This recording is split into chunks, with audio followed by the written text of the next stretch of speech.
Ini adalah video recap atau rangkuman untuk apa yang saya pelajari selama semester 1 di kelas Hukum Adat.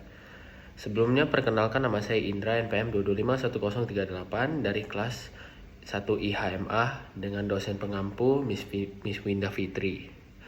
Pertama-tama ada 1128 suku di Indonesia dan penyelesaian sengketa perdata di pengadilan negeri. Di antaranya orang pribumi masih sering menggunakan hukum adat. Banyaknya undang-undang yang menggunakan asas-asas hukum adat. Itulah sebabnya hukum adat memiliki peranan yang penting terhadap sistem hukum di Indonesia.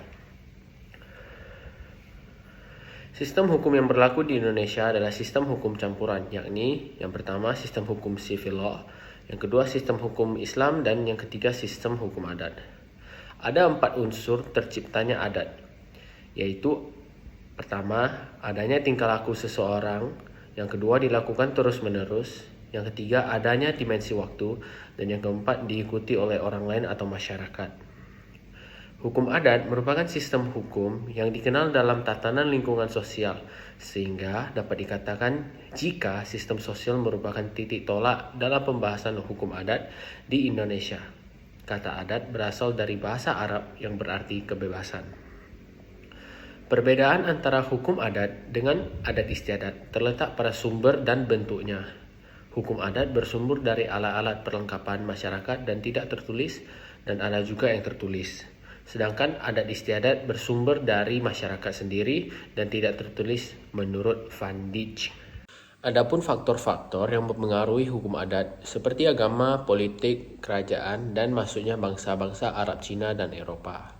Masyarakat hukum adat adalah kelompok masyarakat yang secara turun-temurun bermukim di wilayah geografis tertentu karena adanya ikatan pada asal-usul leluhur, adanya hubungan yang kuat dengan lingkungan hidup, serta adanya sistem nilai yang menentukan peranata ekonomi, politik, sosial, dan hukum. Masyarakat hukum adat adalah seseorang yang terikat oleh tatanan hukum adatnya sebagai warga bersama suatu persekutuan hukum karena persamaan tempat tinggal ataupun atas dasar keturunan.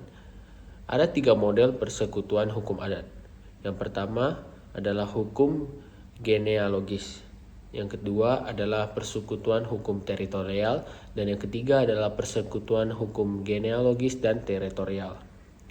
Batasan dewasa menurut hukum adat adalah sebelum berlakunya per UU. Batasan dewasa di dalam mayoritas hukum adat tidak mengacu pada umur atau usia, tetapi mengacu pada ciri-ciri fisik dan psikis seseorang. Usia dewasa di Indonesia masih belum ada kepastian, sebab masih didasarkan pada tindakan yang dilakukan. UU nomor 16 tahun 2019 tentang perubahan atas Undang-Undang nomor 1 tahun 1974 tentang perkawinan. Dalam UU tersebut telah mencantumkan perubahan usia minimal perkawinan dari 16 tahun menjadi 19 tahun. UU Kependudukan umur 17 tahun. UU Jabatan Notaris untuk membuat akta minimal umur 18 tahun. Menurut pasal 330 BW, usia dewasa 21 tahun. Ada 2 jenis anak dalam hukum keluarga. Yang pertama adalah jenis anak sah dan anak luar kawin. Yang kedua adalah penguasaan anak seperti kekuasaan orang tua, perwalian, dan pemindahan hak penguasaan anak.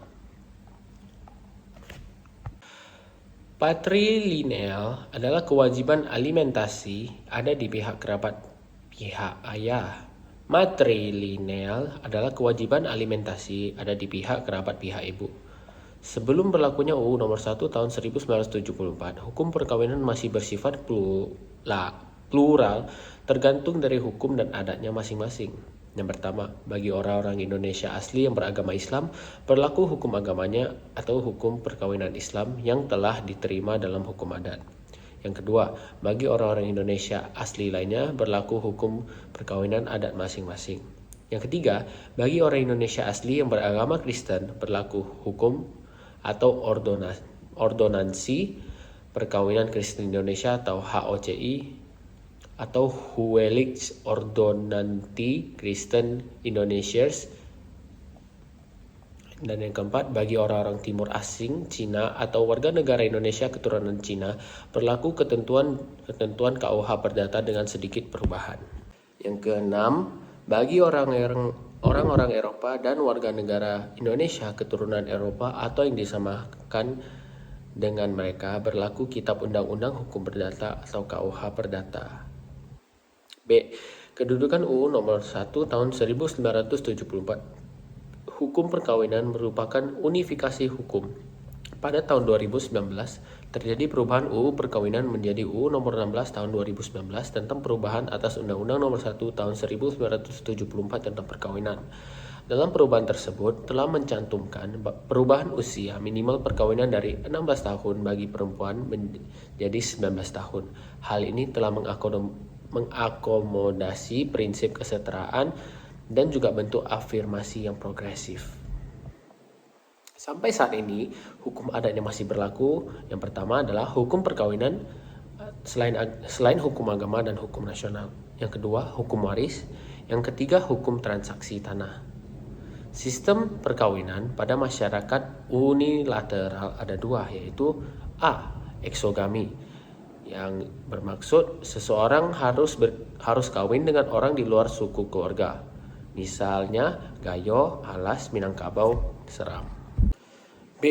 Endogami, yang bermaksud seorang hanya boleh kawin dengan klannya atau sukunya.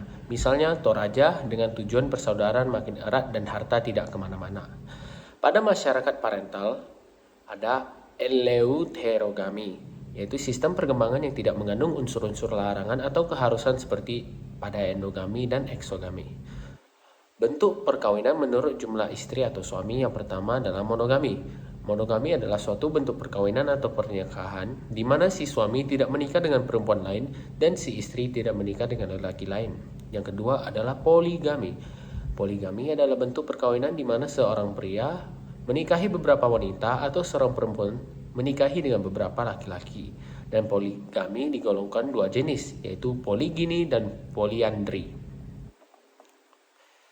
Bentuk perkawinan menurut asal istri atau suami. Yang pertama adalah endogami. Endogami adalah suatu perkawinan antara etnis, klan, suku, kekerabatan dalam lingkungan yang sama. Yang kedua adalah eksogami. Eksogami adalah suatu perkawinan antara etnis, klan, suku, kekerabatan dalam lingkungan yang berbeda. Eksogami dapat dibagi menjadi dua macam, yakni eksogami konombium asimetris dan eksogami konombium simetris. Bentuk perkawinan menurut Hilman Hadikusuma ada 4. Yang pertama adalah jujur, yang kedua adalah semendo, yang ketiga adalah bebas, dan yang keempat adalah perkawinan campur atau beda kewarganegaraan. Harta perkawinan adalah semua harta yang dikuasai suami istri selama mereka terikat dalam ikatan perkawinan, baik harta kerabat yang dikuasai maupun harta perseorangan yang berasal dari harta warisan, harta hibah, harta penghasilan sendiri, harta pencaharian hasil bersama suami istri, dan barang-barang hadiah. Menurut Sujono Winjodipero, harta perkawinan lazimnya dapat dipisah-pisahkan dalam 4 golongan sebagai berikut. Yang pertama, barang-barang yang diperoleh suami atau istri secara warisan atau pengibahan dari kerabat atau family masing-masing dan dibawa ke dalam perkawinan. Yang kedua, barang yang diperoleh suami atau istri untuk diri sendiri serta atas jasa diri sendiri sebelum perkawinan atau dalam masa perkawinan. Yang ketiga, barang-barang dalam masa perkawinan diperoleh suami dan istri sebagai milik bersama. Yang keempat, barang-barang yang dihadiahkan kepada suami dan istri bersama-sama pada waktu pernikahan. Akibat adanya persatuan harta yang pertama adalah terhadap peralihan dan pembebanan harta bersama perkawinan harus dilakukan oleh semua pihak, baik suami atau istri secara bersama-sama. Dan yang kedua adalah jika salah satu pihak tidak mendatangani perjanjian peralihan dan pembebanan harta bersama perkawinan, maka perjanjian tersebut menjadi batal demi hukum. Perjanjian perkawinan adalah perjanjian yang dibuat oleh calon suami dengan calon istri pada waktu atau sebelum perkawinan dilangsungkan. Perjanjian mana dilakukan secara tertulis dan disahkan oleh pengawal di pencatat nikah dan isinya juga berlaku terhadap pihak ketiga sepanjang diperjanjikan. Dengan mengadakan perjanjian perkawinan kedua, calon suami istri berhak menyiapkan dan menyampaikan beberapa penyimpangan dari peraturan undang-undang sekitar persatuan, harta kekayaan asal perjanjian itu tidak menyalahi tata susila yang baik dan dalam tata tertib umum dengan ketentuan antara lain Tidak boleh mengurangi hak suami sebagai kepala keluarga. Tanpa persetujuan istri, suami tidak boleh memindah tangankan barang-barang tak bergerak istri. Dibuat dengan akta notaris sebelum perkawinan berlangsung dan berlaku sejak saat perkawinan dilangsungkan. Tidak berlaku terhadap pihak ketiga sebelum didaftar di kepaniteraan pengadilan negeri di daerah hukum berlangsungnya perkawinan itu, atau jika perkawinan berlangsung di luar negeri maka di kepaniteraan di mana akta perkawinan dibukukan atau diregister. Dan itu saja untuk video kali ini. Mohon maaf jika ada salah kata dan kekurangan di video ini. Sekian dari saya, terima kasih.